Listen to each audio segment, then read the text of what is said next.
Okay, so I had a question. Guy wanted me to make a video, asked me to make a video, and I oblige.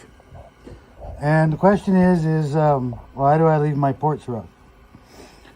Well, let me ask you a few questions. First, this is the tool that I use to cut my ports. Got this piece of steel. It's got been turned on the lathe, and this I cleaned it up here, so I'm past the lathe marks with this tool here. And I know that a lot of guys sand them, so here's a sanding drum, right? And I done an area here, and I sanded that below the the lathe marks, right? My question is, what do you consider smooth? Is this surface smooth? Is the sanding surface smooth? Or is my grinding surface smooth? Which one's smooth?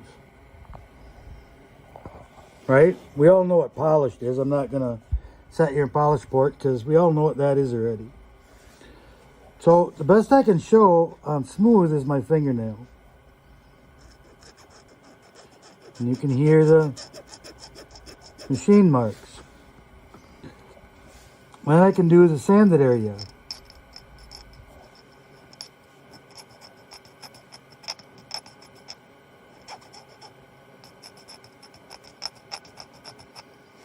Then I can get onto my area that I did with my burr.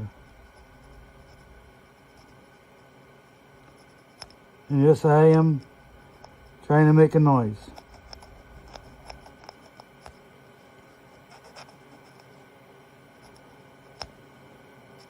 So what's smoother and what's the roughest?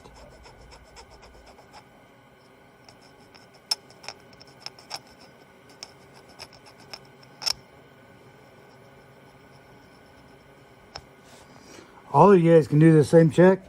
You think I'm lying to you? Do it yourself, right? What my ports look like. I'm just working on a 660 here right now, and do my best to show you. Try to get some light the right way here, and you guys can do a still shot, and you can blow this up, and you can look for any little discrepancies that you want in there, right? But there's more to it than just being smooth, right?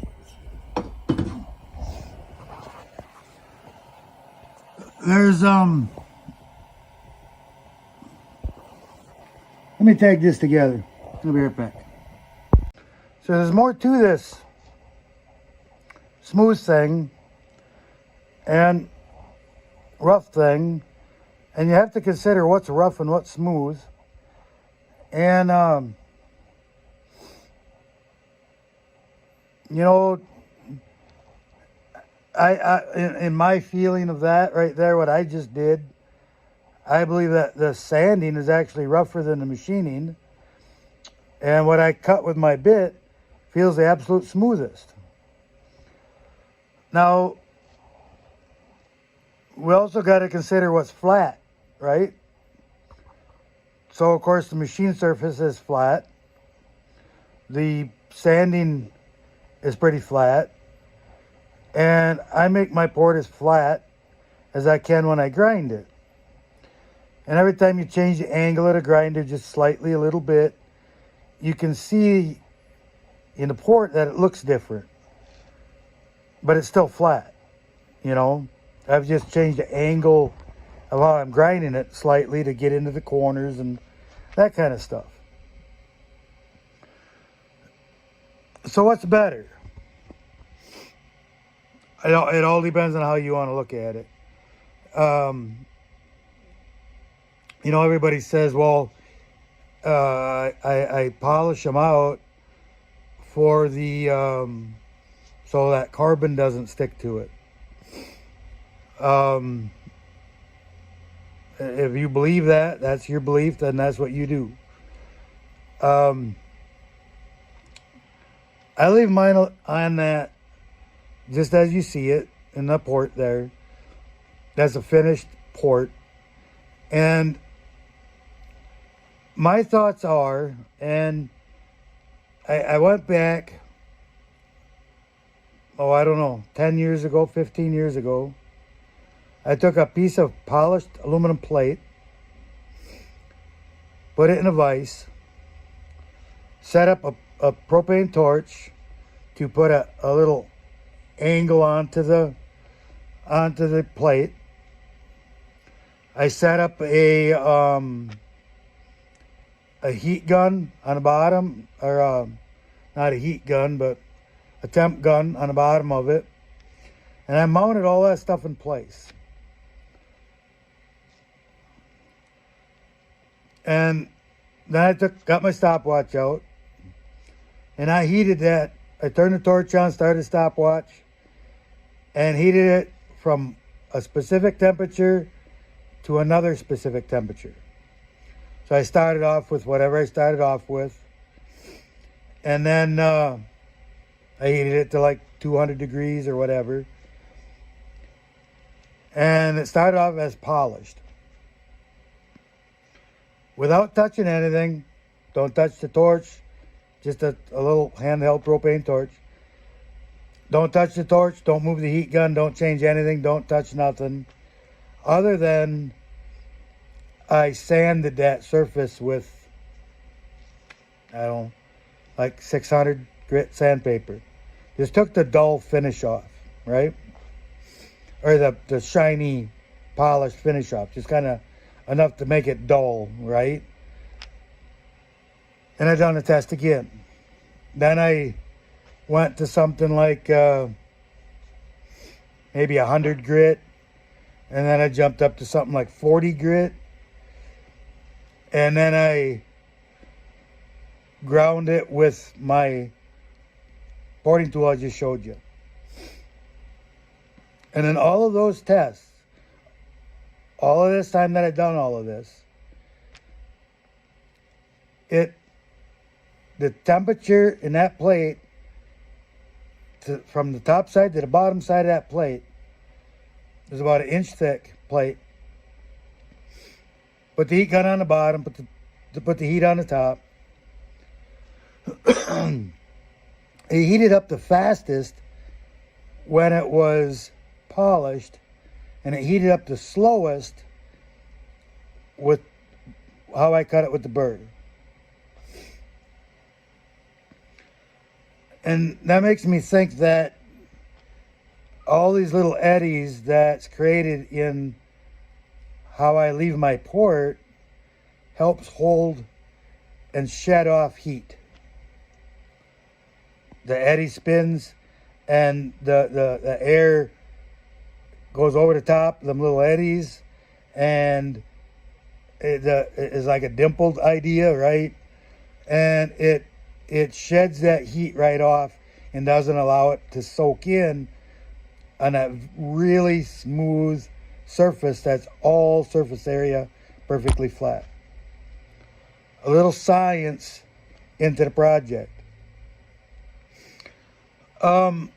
And then I've often said, is a thin, like a really thin layer of carbon, if it doesn't build up more than a thin layer, is a thin layer harmful to the port, to performance, to anything? And does that thin layer insulate the port to reduce heat so it doesn't soak into the cylinder? I don't know about carbon. I don't know how I would ever test carbon. But I did do the roughness idea. And ever since then, it's like, what's right, what's wrong? What's the right way, what's the wrong way? And them are my feelings of why I leave them like the cutter. I don't say that is a rough surface, because the cutter goes around and it takes a little divot out, right? And as it's cutting that little divot, it's cutting that divot smooth. So in in every divot, it's smooth. Every little rise is a point, which everyone thinks is what's catching carbon. In that theory of thinking, if you sand it, you're going to have a lot more ridges than if it's left as I cut it.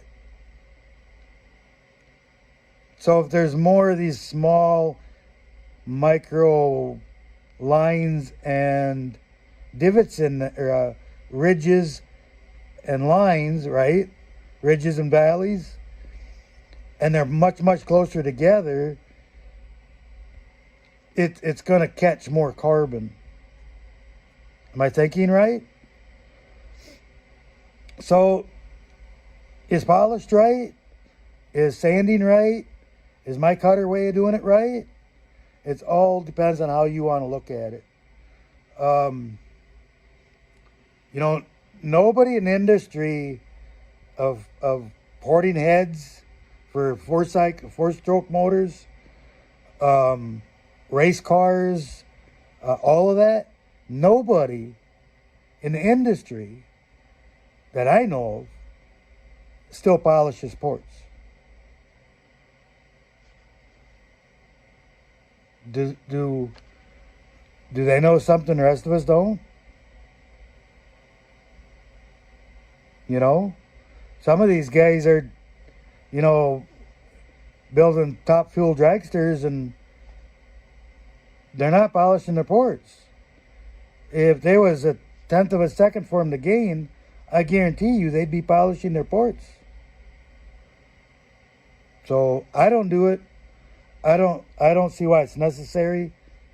Intake, transfers, exhaust, they're all the same. You know, guys say, well, we've got to leave the intake rough so fuel doesn't atomize onto it. Everything going through the intake port goes right down in the bottom end. Gets stirred up down there. You got all kinds of smooth surfaces down there. Crankshaft is smoother. The crankcase is smooth. All of those smooth surfaces down there that the fuel is going to drop out and separate out of the air anyway. By far more than what's in the intake tract itself. And then it gets shoved up the transfers. Generally, there's a little heat involved in the bottom to evaporate some of that fuel.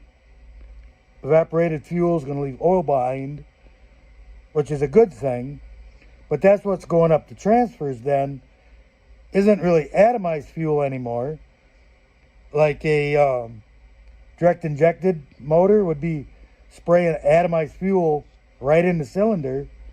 On a chainsaw, it's more, maybe somewhat atomized, but more of it is evaporated. It's now a airborne gas, not necessarily a liquid anymore.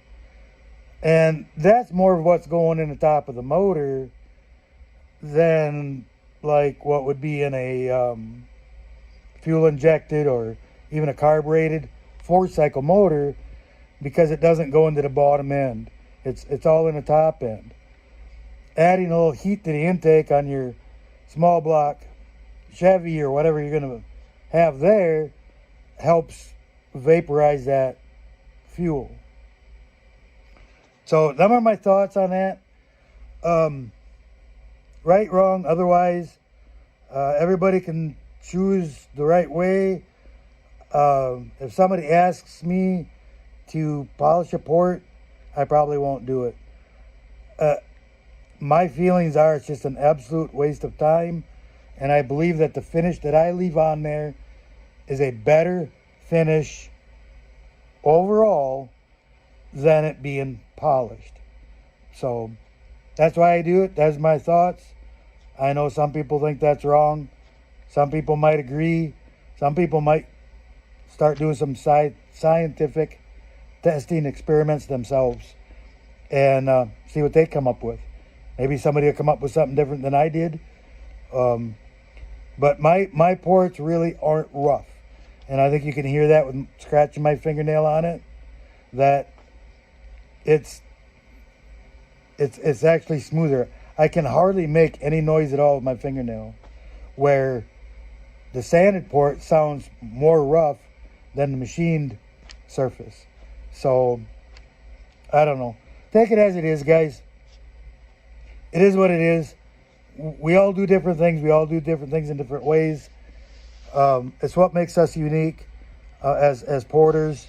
And you know, I got no hard feelings if somebody has somebody else port a saw because they don't believe in what I do, and that's fine. There's no hard feelings there at all. You know, I'm not here to argue about this stuff. I'm trying to be helpful. I'm trying to give you my life experiences, and you guys got to take it all for what it is. So, till the next one.